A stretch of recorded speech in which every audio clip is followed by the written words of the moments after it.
Saudara, hari ini polisi kembali melakukan penyisiran untuk menemukan barang bukti terkait kasus tewasnya Alvaro Kiano Nugroho, bocah yang hilang 8 bulan lalu.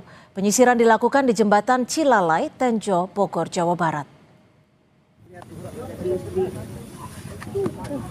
Dalam penyisiran yang dilakukan selama 3 jam ini, tim Reskrim Polres Jakarta Selatan dibantu tim Dokes Mabes Polri dan K9. Polisi kembali menemukan sejumlah barang bukti yang langsung dibawa ke Rumah Sakit Polri Kramat Jati untuk diperiksa. Alvaro ditemukan meninggal usai 8 bulan dilaporkan hilang.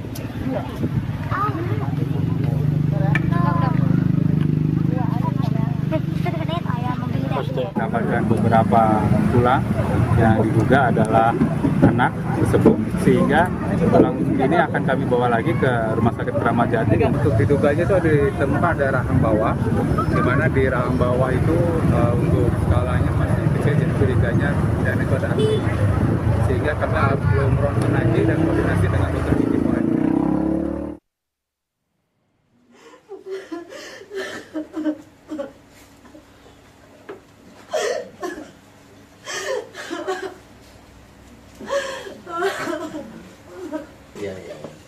Sementara itu, ibu kandung Alvaro mengungkap soal ayah tiri Alvaro yang menjadi tersangka pembunuhan anaknya.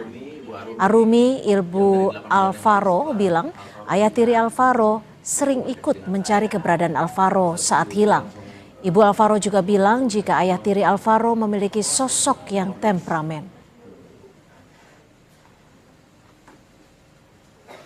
Waktu itu di bulan Maret, itu kan kejadian bulan Maret, bulan April baru bisa pulang ke sini.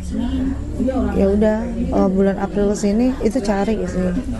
Tetap nyari dan itu nyari sama pelaku ya. Dia selalu ngikut kemanapun aktivitas, kemanapun nyari tuh ada informasi dimanapun dia ikut.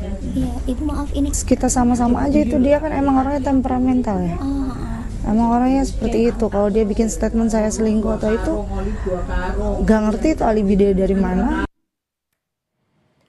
Propam Polres Metro Jakarta Selatan tengah mengusut kematian tersangka pembunuhan bocah Alvaro di ruang konseling Mapolres Metro Jakarta Selatan. Tersangka adalah ayah tiri korban. Propam Polres Metro Jakarta Selatan telah memeriksa 2 personel yang bertugas menjaga tersangka di ruang konseling. Polisi bilang tersangka disebut tewas bunuh diri saat dititipkan di ruangan tersebut untuk menjalani pemeriksaan medis pasca penetapan tersangka. Lalu bagaimana keberlanjutan kasus ini? Apakah dihentikan atau masih terus dilanjutkan mengingat tersangka yaitu ayah tiri korban sudah meninggal dunia? Kita bahas bersama kriminolog UI Pak Adrianus Meliala. Pak Adrianus, selamat sore. Terima kasih sudah menyelengkan waktu di Kompas Petang.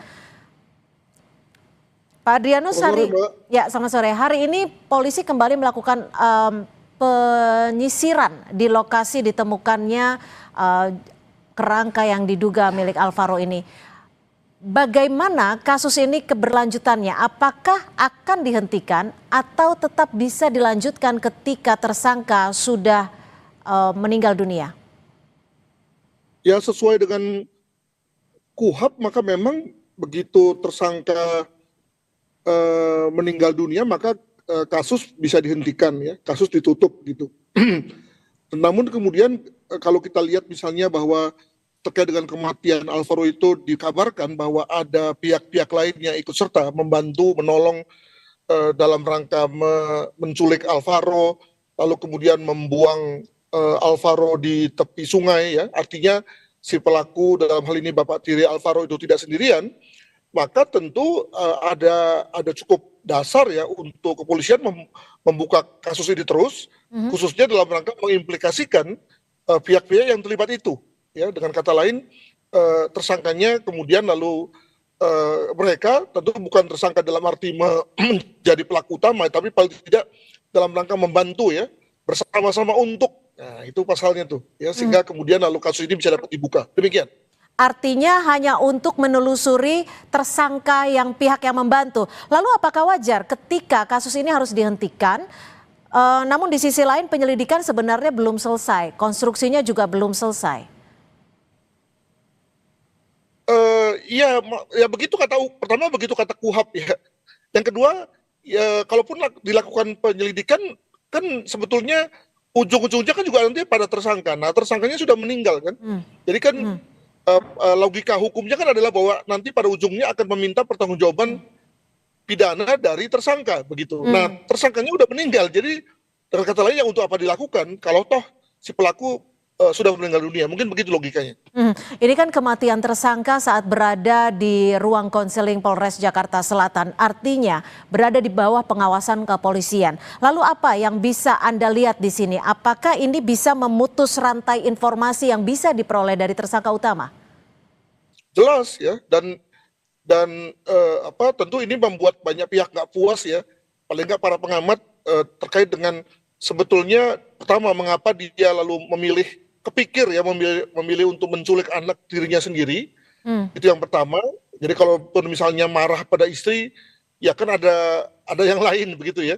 Kenapa kok malah menculik anak sendiri, anak walaupun tiri ya, betapapun dia katanya sayang pada Alvaro begitu. Itu yang pertama. Yang kedua, sebetulnya bagi saya juga belum terlalu jelas tuh bagaimana kemudian Alvaro ini mati, apakah dibunuh atau mungkin sakit ya, atau mungkin dibunuh oleh pihak yang lain lalu kemudian ayahnya ini membantu atau gimana.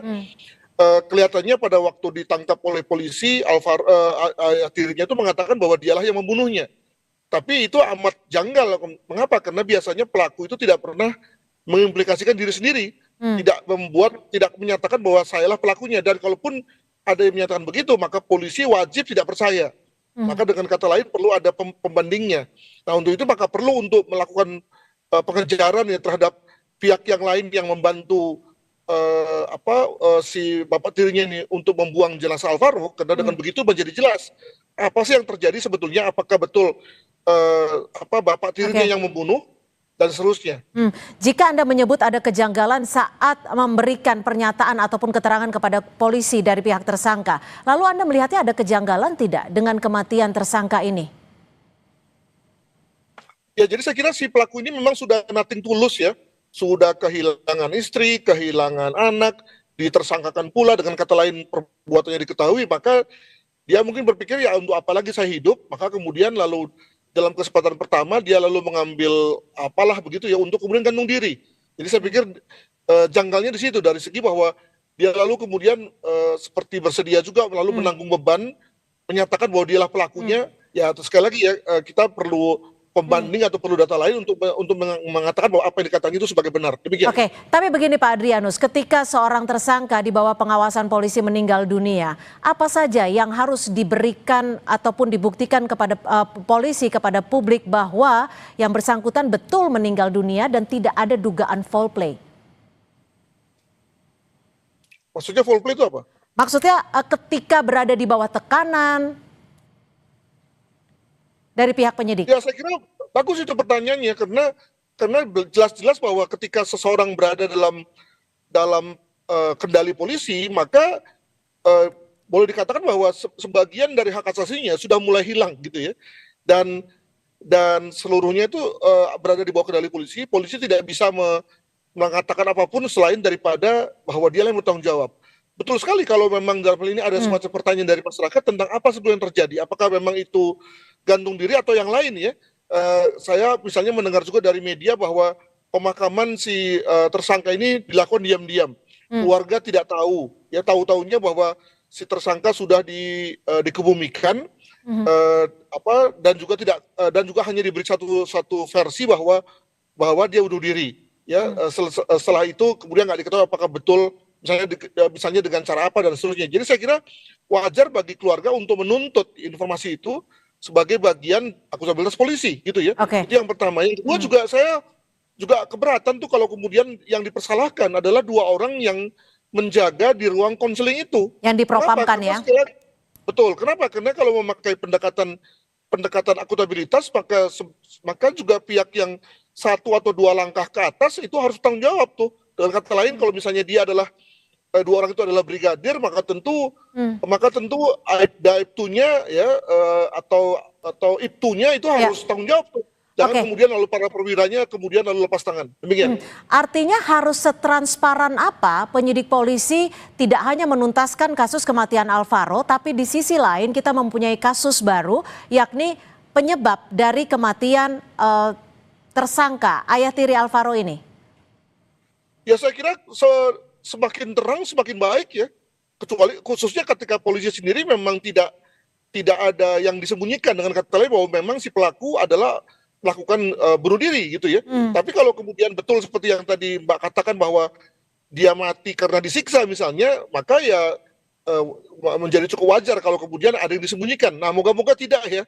Maka kalau memang benar pelakunya itu bunuh diri, maka tentu perlu diperlihatkan bunuh diri dengan apa, lalu kemudian di mana lokasinya gitu ya, lalu kenapa kemudian kok buru-buru dikebumikan gitu ya. Nah, itu adalah sesuatu bentuk pertanggungjawaban polisi kepada publik. Demikian. Oke, tapi gini, kalau dari sudut pandang kriminolog, tanda-tanda apa yang memastikan bahwa seorang tersangka ini betul karena bunuh diri atau mungkin ada hal lain? Ya biasanya kalau bunuh diri itu ada beberapa tanda-tanda tubuh ya. Misalnya keluar feses, keluar kencing, ya, dua itu harus ada tuh, gitu ya. Nah kalau kemudian nggak ada, maksudnya dia sudah meninggal sebelum kemudian tergantung, maka dua hal tersebut itu kemudian tidak keluar tuh. Makanya sekali lagi, apakah dalam hal ini itu ada dan sempat diadakan pemeriksaan otopsi misalnya, nah saya kira enggak ya. Namun itulah ciri-ciri tubuh ketika bicara mengenai orang yang bunuh diri melalui digantung. Demikian. Oke, artinya hasil otopsi dari tersangka juga mungkin perlu disampaikan kepada publik untuk memastikan kasus ini. Terima kasih Pak Adrianus Meliala, kriminolog Universitas Indonesia, sudah berbagi perspektif di Kompas Petang. Selamat sore Pak Adrianus. Selamat sore, terima kasih.